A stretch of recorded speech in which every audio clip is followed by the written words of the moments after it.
Shit for the house. Shit, may bumisita pala sa amin ni Wala sa laay. Kain na naman ng ice cream si Banana. Nabalitaan niya na worried na ba? Isog din ang baho.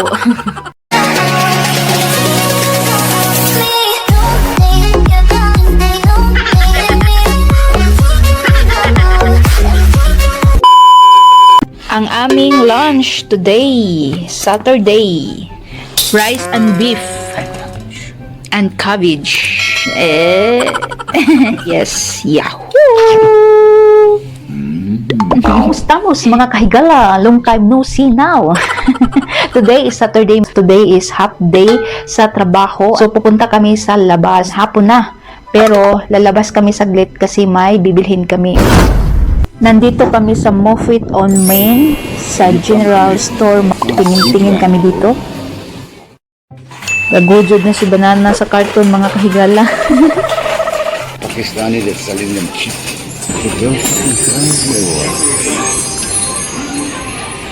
Ya vi que estás aquí. Mahal, what you buy?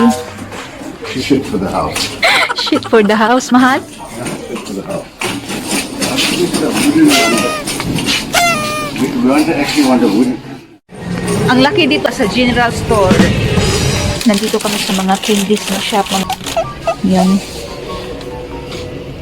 Kawatrata o video.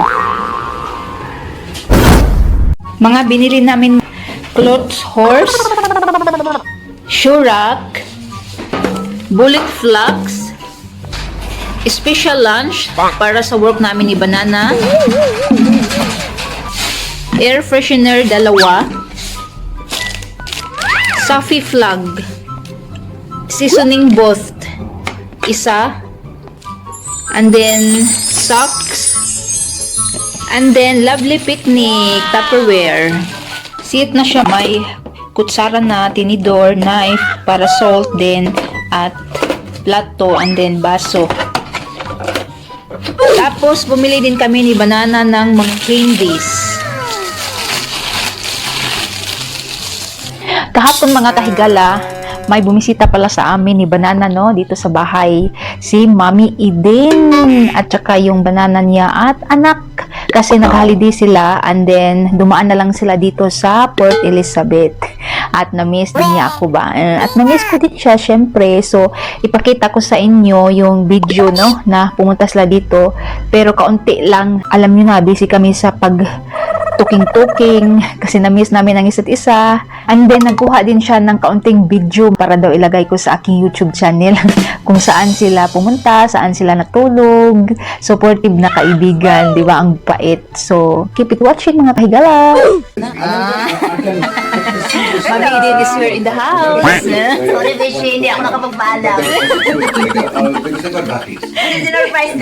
Surprise! Tan cerquita de mí y me hacía falta porque la última vez que vine tú no estabas, baby. Oh, vamos a tomar toda la noche, mujer. Te invito a bailar hasta el amanecer. Tú quieres jugar y no quieres perder. Vamos a bailar, quiero verte mover lento hasta que ya solo junten nuestros cuerpos. Lento, yeah. Vamos a tomar toda la noche, mujer. Te invito a bailar hasta el amanecer. Tú quieres jugar y no quieres perder. Vamos a bailar, quiero verte mover lento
Que solo te lo desabroche. Vamos al oscuro hasta las 12.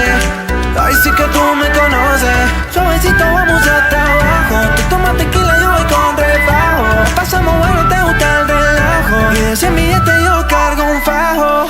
Vamos a tomar toda la noche, mujer. Te invito a bailar hasta el amanecer. Tú quieres jugar y no quieres perder. Vamos a bailar, quiero verte mover lento hasta que el sol junte nuestros cuerpos. Muy lento, más tarde vamos a enloquecer. Y si me dejas tú serás mi mujer. Cuando se nota que me quieres comer, por eso sé que vamos a enloquecer. So yun na nga, yun na yung video na sinishare ni Mami sa akin. Marami pa silang pinuntahan, no? Pero hindi ko lang ina-upload lahat. Nandito lang ako today sa bahay. At si Banana is nasa trabaho. So, medyo na-bored ako today. Kaya nag-TikTok na lang ako mga kahigala pa. Wala sa laay. Kung gusto niyo, i-follow niyo ako mga kahigala. Oy. Same lang ang name, African Bisayan, Kupon. Lunch na ko mga kahigala, oh. Noodles. Made in China. Para siyang miswa mga kahigala, oh. And then may tira kami na okra, then soft na isda. Ito lang ang aking lunch. Ubos na. Tilok. Basta sa bahay lang talaga gutom palagi. Kain tayo. Ganito talaga ako pagkatapos kumain. Need talaga ng matamis ba? Kay ludanon ko. Same kami ni Banana. Kaya nung unang araw bumili kami ng candy ba na matamis. And then ito din yung may marshmallow ba na may coconut. Yummy-licious siya mga sarap. Maghugas muna tayo. Tignan niyo ako maghugas. Na-bored, walang magawa sa buhay. Magluto ako mamaya para gabi ng isda, no? And then ang partner is potato chips. Para kainin ni Banana.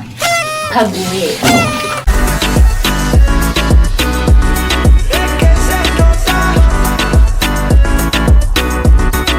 Naggamit ako ng langgana. Kasi dito kami na magbayad sa kuryente at tubig. Di sin sa Somerset West na lahat na, no? Sila na magbayad sa kuryente at tubig. Pero dito, tipid-tipid tayo. Itong putito ang aking lulutuin. So, mamaya ko na yan i-cut kasi medyo maaga pa, no? At ito din yung isda. Nilagyan ko na yan mga spices. Grabe, tipid-tipid kami sa isda. Dito, sobrang mahal. Sana makapunta kami sa Cape Town para bibili kami ng maraming isda ba. So, magtibo kami kung makapunta kami doon. Hindi pa namin alam kung kailan pa, no? How I wish. Para makita ko yung mga Pinay kong kaibigan doon. Pero, tignan natin kung kailan. Punta tayo sa garden, maipakita ko sa inyo. Sana mag-grow pa siya na mag-grow ba para makaharvest kami di banana, no? Yan yung mga ginagawa ko pag mabored ba. Ay naku, wala akong gagawin dito. So, magtanim-tanim lang, no? Yan! Nagtanim ako ng patchoy. And then, nagtanim din ako ng sibuyas, no? Kaunti. Ang aking chili malungkot. Wala nang mga dahon, no? Yan o bang dapat gawin ito mga kahigala? Oh my God, umulan na. Magdagdag pa ako niyan. Soon, ipakita ko sa inyo. Yan yung dahilan kung bakit nagbili ako ng compost para bisibisihan si higala, no? Hindi masyadong malakas ang ulan. Mahangin lang siya. Kaya ang ginaw. Ngayon lang ako nakabalik. Nag-edit ako galing. Nag-double din ako ng damit. Maginaw na talaga. Kaya nilagay na namin dito ang heater. So, nag-fry na ako ng isda. And then, next is ang potato chips na, no? Kinakat ko na. At magluto din ako para bukas lunch ng chicken with cabbage, no? So, ito na. Nilagay ko na dito. Yan. Mamaya ko na yan ikakat. Unahin ko muna yung para dinner namin ni Banana. Yan na ang aking potato chips at isda. Tignan niyo ang potato chips. Palpak. Yan na din ang aking chicken stir fry. Nandito na si Banana. Kumain na siya. Nagutom. Tipid sa isda. Terrible. Kain na ako mga kahigala. Si Banana patapos na. Hinihintay ko kasi na mahubas ang kanin ba. Hindi pwede pag wala akong rice. Si Banana is mabuhi naman to siya o potato chips. Yum. Small snook. Small snook. Kain na naman ng ice cream si Banana. Sa akin naman is ice cream. Then nilagyan ko ng berry yogurt. Try nyo ice cream with yogurt. Yummalicious talaga. Nakaready na ang baon ni Banana para bukas. Ilagay ko na lang to sa bag tomorrow morning. Hindi daw ako papasok bukas, sabi ni Banana. Dahil may riot dito sa Is-Iba. Nabalitaan niya na i-close daw ang lahat ng mga road. So, ayaw niya na masama pa ako sa mga ganyan-ganyan. So, para safety ba? Tignan yung They're walking out with boards of the stuff. Must be macro. yain macro. You're stealing. Ganito ang South Africa, mga isog ang mga tao. Nakakatakot talaga dito. Smile lang tayo nito pero worried na ba? Mga isog talaga ang mga maitim dito ba? Ay, kaya isog din ang baho. Dan ako ang video. Ay, wa na mula ng tao, no? Kung ato pang tas-on, laadyo nagtanaw sila ba? Ganahan dyan kung mo istorya o bisaya. Dito kaya sa Tagalog, no? Mag-open on ang kamera kay wala ka di maog Tagalog. Bisaya pa more. So, yun lang mga kahigala, no? Ang lagi niyong tandaan is be patient, be humble, be simple sa buhay para always malipayon. And most of all, be kind. Bye! Good night!